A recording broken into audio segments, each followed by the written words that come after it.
बिस्मिल्लाहिर्रहमानिर्रहीम। अस्सलाम व्यूवर्स, कैसे हैं आप? उम्मीद है तो ठीक होंगे। Welcome to my channel easy cooking with Mishkat. तो आज ही मैं बहुत ही मज़ेदार, बहुत ही आसान रेसिपी शेयर करने लगी हूँ और ये है स्टीम चिकन की। और स्टीम चिकन के साथ स्टीम राइस हैं। तो steam chicken with steam rice बहुत ही मज़ेदार बनने वाले हैं। और वैसे भी जो चीज़ स्टीम पे पकती है वो मज़ेदार होती है। तो देखिए आज मैं कैसे बनाती हूँ। कोशिश की है कि आप लोगों के लिए आसान और जल्दी रेसिपी बनने वाली शेयर करूँ। तो यहाँ मैंने 6 पीसेस लिए हैं चिकन के और ये बड़े पीसेस हैं। तो जो ब्रेस्ट पीस है उनको इस तरह थोड़ा सा डीपली कट लगाना है ताकि जो मसाला है मैरिनेशन करें तो अच्छी तरह मसाला अंदर चला जाए। और जो लेग पीस है इसका थोड़ा सा कट इतना ऐसे लगाना है कि नीचे बोन टच हो जाए। तो इससे क्या है कि गोश्त गलेगा भी अच्छा, मैरिनेशन भी अच्छी होगी। और मैरिनेशन से पहले मैंने 2 लीमू, ये थोड़े से बड़े साइज़ के हैं और इनका जूस होगा तकरीबन 3-4 टेबल स्पून।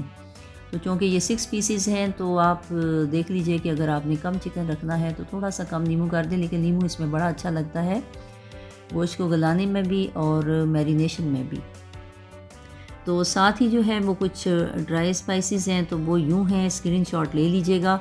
ये सूखा धनिया है, काली मिर्च है और चाट मसाला है और गरम मसाला है, चिल्ली फ्लेक्स है, रेड चिल्ली है, नमक है। इसी क्वांटिटी के साथ आप रखिएगा क्योंकि ये बहुत ज़्यादा मिर्चों वाली भी नहीं है और कम भी नहीं है। इसलिए मैं जो मसाले यूज़ करती हूँ वो ना ही तो बिल्कुल फीके होते हैं, ना ही बहुत ज़्यादा स्पाइसी होते हैं।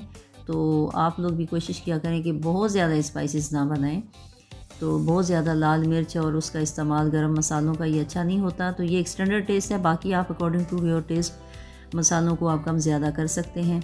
नमक की क्वांटिटी भी अपने मुताबिक आप कर लीजिए और अच्छी तरह हाथों से इसको अच्छी तरह मसलना है ताकि अच्छी तरह मैरिनेशन हो जाए। उसके बाद 5 टेबल स्पून ऑयल है और वो इसमें साथ शामिल कर दिया है।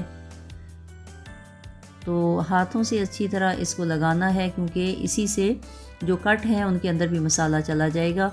और उसके साथ जो है 1 टेबल स्पून ये सिरका डाल दिया है क्योंकि ऑलरेडी लीमू डाला है, इसलिए बहुत ज़्यादा सिरका नहीं डालिएगा। और साथ ही 2 टेबल स्पून जो है वो चिली सॉस है। तो इस तरह इसकी रंगत और टेस्ट भी अच्छा हो जाएगा और अच्छी तरह इसको मिक्स करना है।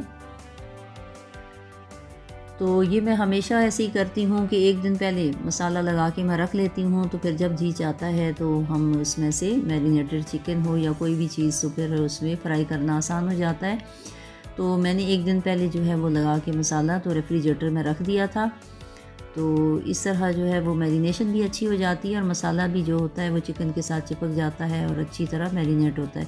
और एक चीज़ जो मैं भूले जा रही हूँ वो ये है कि दही, और ये तकरीबन 60 टेबल स्पून दही, ये होममेड दही है, इसे भी लाजमी शामिल करना है। दही के बगैर तो गोश्त की जो मैरिनेशन है ना उसका मज़ा आता ही नहीं है। तो अच्छी तरह मिक्स करके मैंने रख दिया था। और अब यहाँ ये कुछ पीसेस तो हमने बना लिए और यहाँ पे ये तकरीबन 3 पीसेस हैं। तो ये आप लोगों को मैं बताती हूँ। तो ये साथ साथ जो भी इसका पानी मसाला नीचे गिरा है वो भी मैंने चम्मच से इसके ऊपर डाल दिया है ताकि अच्छी तरह ये मसाला इसके ऊपर लग जाए। और साथ ही जो है एक पुरानी कढ़ाई है वो मैंने इसी पर्पज़ के लिए रखी हुई है। तो ये काफ़ी हीट अप हो गई है, उसके ऊपर एक स्टैंड रखा है और उसके बाद मैंने फिर पॉट रखा है। तो जो भी आप केक बनाते हो या ये, तो उसका तरीका यही किया करें क्योंकि डायरेक्ट पॉट में जो कुछ लोग जो है वो चिकन डाल के स्टीम करते हैं वो सही नहीं होता क्योंकि वो बिल्कुल पैंदे के साथ फिर वो जलना शुरू हो जाता है मसाला और फिर कड़वाहट पैदा हो जाती है। तो बेहतरीन तरीका ये है कि आप किसी भी पुराने देगचे में आप इस तरह पॉट रख के आप स्टीम करें। तो फ्लेम को जो है वो मीडियम टू लो रखा है और तकरीबन 25 मिनट्स के लिए मैंने छोड़ दिया था। तो साथ ही मैं अब स्टीम चावल थोड़े से बनाती हूँ। और ये मैंने जो एक बड़ी मिर्च है ना इसकी भी मैंने सीड्स निकाल दिए, बाकी अपनी पसंद है, चाहें तो आप यूज़ कर लीजिए। तो ये सिंपल जो है वो चावलों में टेस्ट लाने के लिए मैं इसको कर रही हूँ। और क्योंकि स्टीम जो राइस हैं उसमें बहुत ज़्यादा जो मिर्चें हैं वो सही नहीं है। और यहाँ पे तो 1 कप चावल के हिसाब से ये फिर हाफ़ टमाटर है, तो इस तरह बारीक थोड़ा सा ये पीस लेना है। और हाफ़ ही प्याज है जिसको इस तरह हाफ़ स्लाइसिस में काटा हुआ है। और ये तकरीबन 4 टेबल स्पून ऑयल है, उसको गर्म किया और साथ ही ये प्याज डाल दिया। तो प्याज अगर इससे कम भी हो जाए तो कोई मसला नहीं है, क्योंकि हमने 1 कप चावल को स्टीम देना है। वैसे तो मैंने सीधे सीधे राइस कुकर में डालती हूँ, लेकिन आप लोगों के लिए मैंने अब इसमें फ्राइंग पैन में ही बना रही हूँ कि चलें थोड़े से हैं तो इसी में साथ बना लेते हैं। तो प्याज जैसे ही गोल्डन ब्राउन हुआ तो साथ ही ये टमाटर और हरी मिर्च जो है वो शामिल कर दी है। तो साथ थोड़ा सा ही पानी शामिल करूँगी ताकि ये मसाला थोड़ा सा पक जाए। और यहाँ 1/4 टीस्पून नमक है, 1/4 टीस्पून काली मिर्च, 1/4 टीस्पून ज़ीरा, 1/4 टीस्पून सूखा धनिया है। तो ये मैंने इसमें डाल दिया, क्योंकि ये 1 कप के हिसाब से इसकी क्वांटिटी मैं डाल रही हूँ। तो आप जब ज़्यादा चावल बनाएं तो फिर उस हिसाब से डाल लीजिए। थोड़ा सा साथ पानी शामिल किया ताकि मसाला जो अच्छी तरह गल जाए और थोड़ा सा मिक्स हो जाए। ये खड़ा खड़ा मसाला नहीं होना चाहिए। तो साथ साथ चिकन स्टीम हो रहा है, साथ साथ ये मैं बता रही हूँ ताकि मुकम्मल एक रेसिपी आप लोगों को मिल जाए। और जब मसाला थोड़ा सा पक गया है तो फिर साथ पानी शामिल कर दिया है। तो इसमें भी बहुत अच्छे जो है वो चावल स्टीम हुए थे, बहुत ही मज़ेदार। तो ये देखिए साथ में इसको भी चेक कर रही हूँ। आफ्टर 25 मिनट्स के बाद मैंने इसको देखा है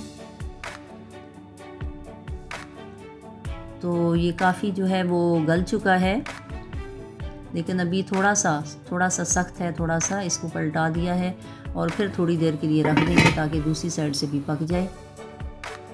तो साथ ही उबाल आ गया है पानी को। तो अब एक और बात जो मैं आप लोगों से शेयर कर रही हूँ कि मैं जब भी चावल बनाती हूँ ना तो मैं हाथ के छन्ने से डाल देती हूँ।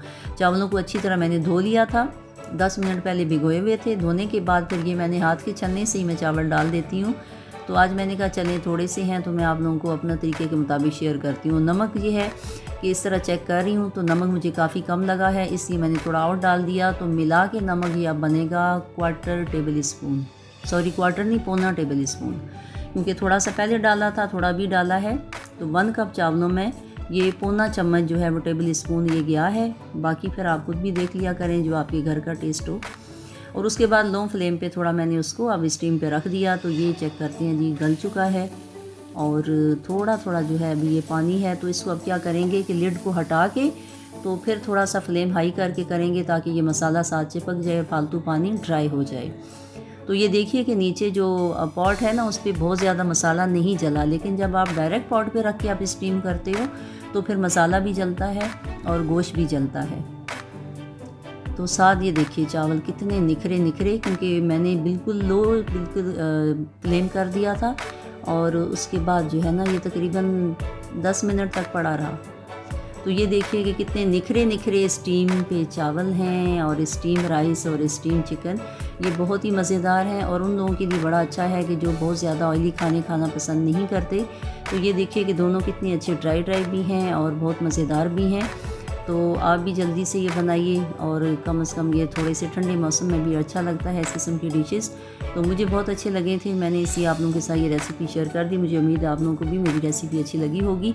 पसंद आने की सूरत में अगर फर्स्ट टाइम देख रहे हैं तो मेरे चैनल को सब्सक्राइब ज़रूर कर दिया करें, वीडियो को शेयर और लाइक ज़रूर कर दिया कीजिए और अपनी दुआ में याद रखिए। खुश रहिए। अल्लाह हाफिज़।